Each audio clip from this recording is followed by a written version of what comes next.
No vídeo de hoje falaremos do rei do reggae, o lendário Bob Marley, que dedicou sua vida para transmitir a mensagem de amor e paz ao redor do mundo. É assim que a maioria de nós conhecemos ele, mas nem todos sabemos que Bob tristemente viveu algumas situações trágicas, pressentiu a própria morte e foi vítima de um atentado durante um ensaio em um estúdio dentro de sua casa. Sejam muito bem-vindos ao canal Ali das Bruxas. Se puder, já deixa o like e se inscreve. Temos vídeo novo toda semana e agora vamos para a história. Robert Nesta Marley nasceu no dia 6 de fevereiro de 1945 em uma cidade do interior da Jamaica chamada Nine Mile, filho de Cedala Malcolm Brooker e Norval Sinclair Marley. Os pais de Bob Marley se casaram quando a mãe tinha 18 anos na época e o pai 64. A família de Norval Marley não era a favor do casamento devido a Norval ser um capitão que trabalhava como capataz no contingente de propriedades do exército e Cedala ser uma jovem negra. O casamento dos dois não durou muito tempo, foi só o tempo de Bob Marley nascer. Norval viu o filho pela última vez quando ele tinha 5 anos. Ele teve pouco contato com o filho, mas ajudava financeiramente. Algumas pesquisas afirmam que Norval levou Bob quando ele tinha 5 anos para Kingston, para ele morar com o sobrinho dele, que era empresário bem-sucedido. Lá o menino ia para uma boa escola, só que 18 meses depois, a mãe de Bob, Cedala, viajou até Kingston porque ela havia descoberto que ele não estava morando com o sobrinho do ex-marido, e sim com um casal de idosos, e que Bob também não estava frequentando a escola. Ela então teria trago Bob Marley de volta para casa em Nine Mile. Outra pesquisa, no entanto, afirma que na verdade foi ela quem viajou e se estabeleceu com o filho em Kingston, mais especificamente em um bairro menos favorecido, porém com grande influência cultural, onde Bob criou raízes na música. Quando Bob tinha 10 anos, o pai morreu de ataque cardíaco. Na adolescência, Bob decidiu deixar a escola e trabalhar como aprendiz de soldador, só que ele sofreu um acidente, uma pequena lasca de aço prendeu no olho dele e ele desistiu do trabalho. Ele já não estava muito feliz, porque ele gostava mesmo era de música, e depois do acidente então ele decidiu investir tempo e esforço no que ele sempre quis fazer. Desde muito cedo, Bob já demonstrava grande interesse pela música e em 1960, com a idade de 15 anos, ele formou uma banda junto com seus amigos Bunny Wailer e Peter Josh e mais 3 outros rapazes chamados Beverly Kelso, Cherry e Junior Braithwaite. Eles começaram trabalhando com os gêneros ska, que é um gênero natural jamaicano, e também R&B.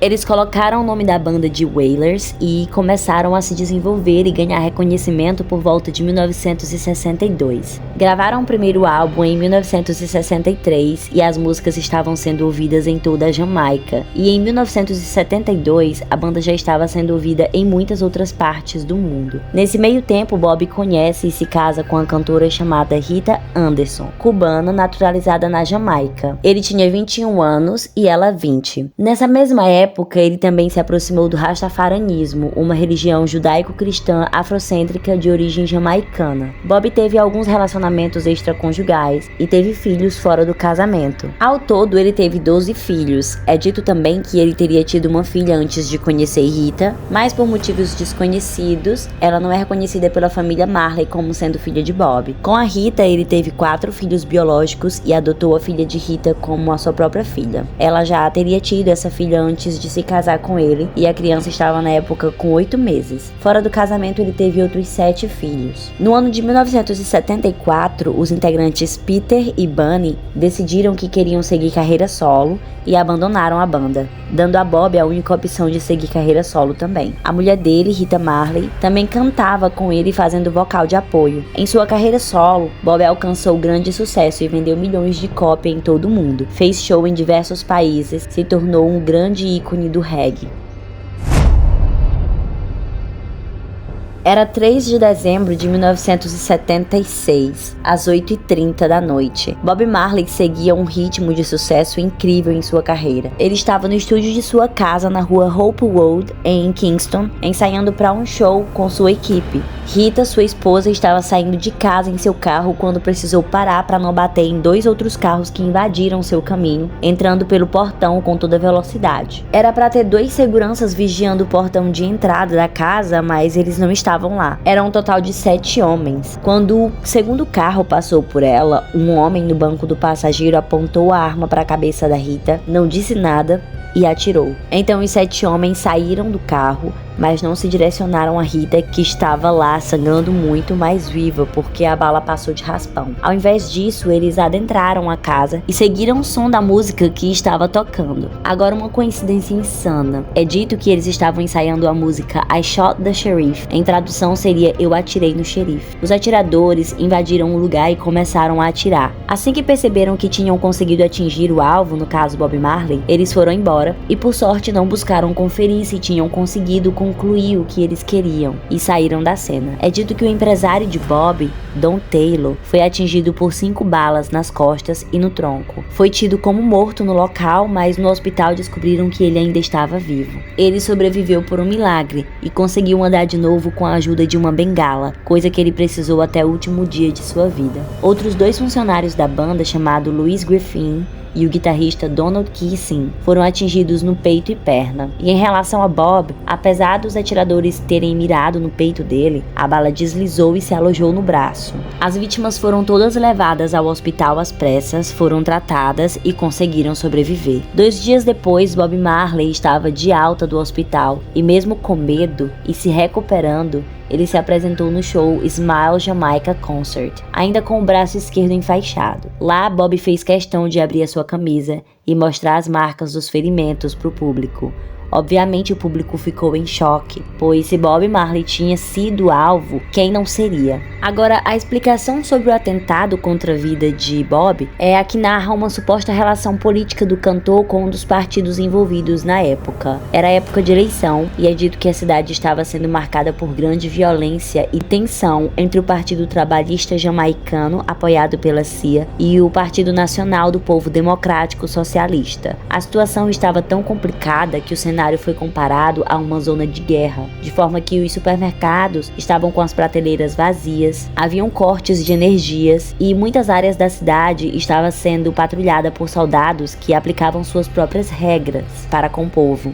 Foi sugerido então que Bob e sua esposa estariam apoiando ao partido liderado por Michael Manley, o Partido Nacional do Povo Democrático Socialista. De fato, Bob apoiou ele na eleição anterior, de 1972, mas dessa vez ele e sua esposa teriam então decidido permanecerem neutros. Apesar disso, o povo acreditava que eles estariam novamente apoiando Michael Manley. Um ano antes, houve um show de Stevie Wonder na Jamaica e foi um show beneficente para crianças cegas. Esse show teria inspirado Bob a fazer algo parecido. Ele então concordou em fazer um show gratuito para tentar transmitir uma mensagem de paz, para acalmar a confusão que já tinha tomado conta da cidade. Mas a condição seria que não tivesse nenhuma interferência política no show. Acontece que sim, o show acabou se transformando em um comício do partido de Manley, porque o partido dele assumiu financeiramente a organização do show e isso inevitavelmente deu ao evento um ar político, o que automaticamente também colocou Bob Marley como um alvo de interesse do partido liderado por Edward Seaga. Depois disso, Bob e Rita decidiram se mudar para Londres, praticamente como refugiados políticos. O tiroteio aconteceu ali em 3 de dezembro de 1976 e logo no início de 1977 eles chegaram em Londres.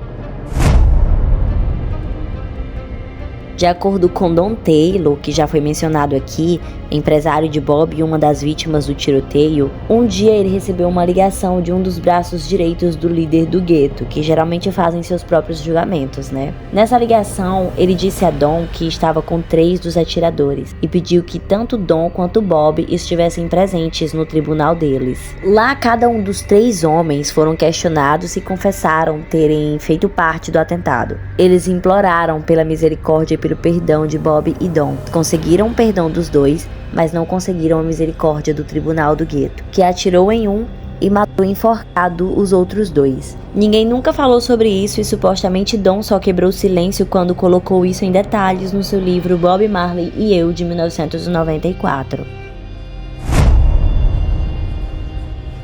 No início de 1977, morando em Londres com 32 anos, Bob descobriu que estava com câncer em um dos dedos de seu pé. Ele estava com uma ferida que não cicatrizava nunca e foi até o médico. Após alguns exames, a doença foi comprovada. A indicação médica que podia ser dada àquela altura seria a amputação do dedo, para evitar a proliferação da doença. Mas a religião Rastafari de Bob proibia qualquer tipo de corte afligido ao próprio corpo, e então ele preferiu buscar por outros tratamentos possíveis.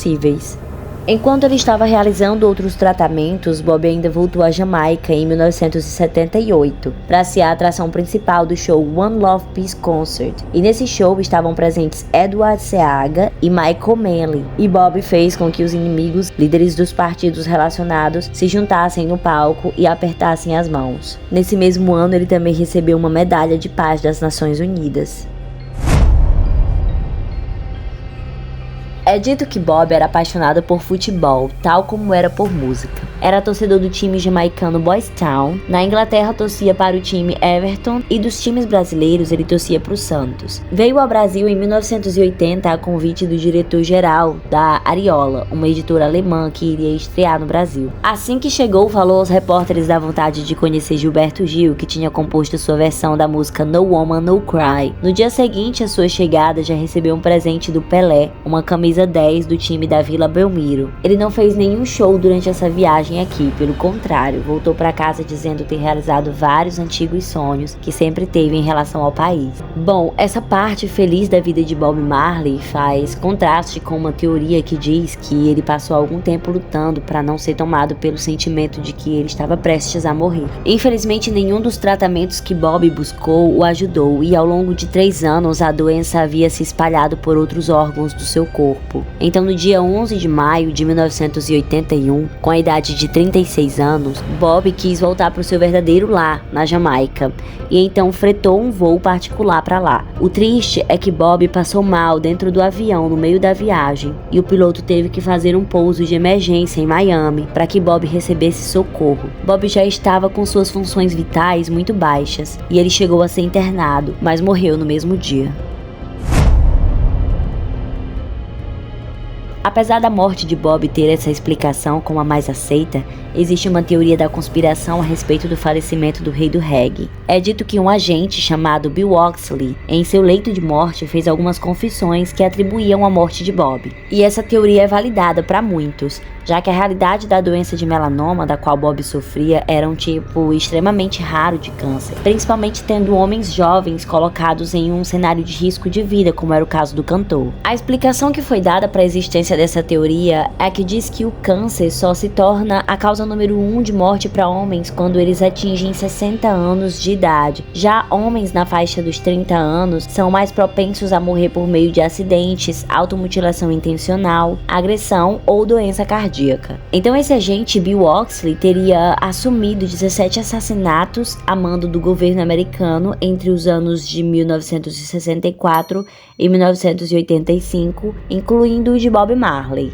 Ele disse então que teria se apresentado a Bob como um fotógrafo do New York Times e chegou a presentear o cantor com um par de tênis. Esse par de tênis estaria então infectado pela substância cancerígena e ainda teria a ponta de um prego cravado em seu interior, o que perfuraria o pé do Bob e o colocaria em contato direto com o vírus. Nesse caso, a doença de Bob não teria sido causada por uma lesão acidental durante um jogo de futebol em 1977, que evoluiu para um câncer, que é a explicação dada até hoje para sua morte, mas sim por um plano orquestrado e proposital. Mas bom, é só uma teoria e nada nunca foi provado.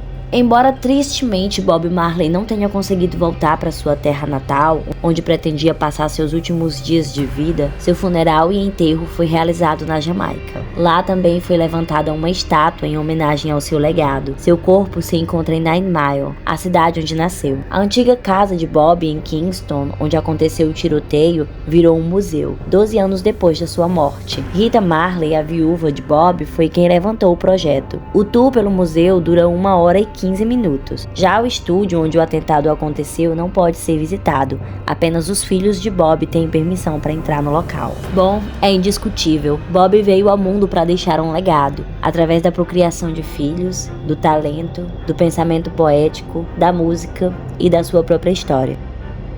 Se você chegou até aqui e gostou do vídeo, deixa um like, se inscreve no canal, deixa um comentário, aproveita para assistir um desses outros vídeos aqui que podem te interessar. Fica com Deus e até a próxima!